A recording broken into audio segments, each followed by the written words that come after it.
একটা ঐতিহাসিক মুহূর্তের সামনে আমরা দাঁড়িয়ে রয়েছি।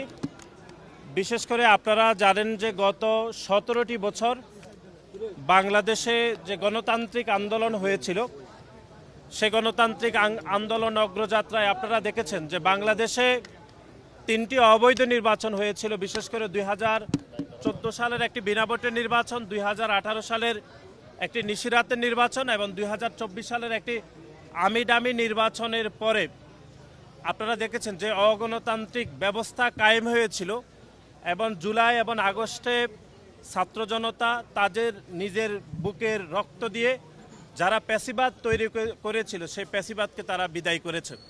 সুতরাং আমরা মনে করি নতুন যে বাংলাদেশ অর্থাৎ জুলাই গণঅভ্যুত্থানের পরে সে বাংলাদেশের আজকে একটি নতুন বোর ডেন্টিস্টের পরামর্শ নাও নতুন কোলগেট অ্যাক্টিভ সল্ট উদয় হয়েছে বলে আমরা মনে করি, যেখানে একটি নতুন সরকার এবং একটি গণতান্ত্রিক সরকার আর অল্প কয়েকদিনের মধ্যে দায়িত্ব নিতে যাচ্ছে। আমরা এই যাত্রায় মনে করছি যে 1975 সালে যেরকম বাকশাল কায়েম হয়েছিল এবং বাকশাল কায়েমের পরবর্তী সময়ে শহীদ রাষ্ট্রপতি জিয়াউর রহমান যেরকম বাকশাল বিলুপ্ত করে যেরকম একটি গণতান্ত্রিক অগ্রযাত্রায় বাংলাদেশকে সামিল করেছিলেন, ঠিক একই ধারায় আমরা লক্ষ্য করেছি যে গত 17 বছর যারা প্যাসিবাদ কায়েম করেছিল সেই প্যাসিবাদের আন্দোলনে আমাদের দলের চেয়ারম্যান জনাব তারেক রহমান নেতৃত্ব দিয়েছেন এবং সেই প্যাসিবাদ থেকে বাংলাদেশ একটি নতুন গণতান্ত্রিক যাত্রায় যাচ্ছে বলে আমরা মনে করি এবং আগামী কয়েকদিনের মধ্যে নতুন সরকার দায়িত্ব নেবে।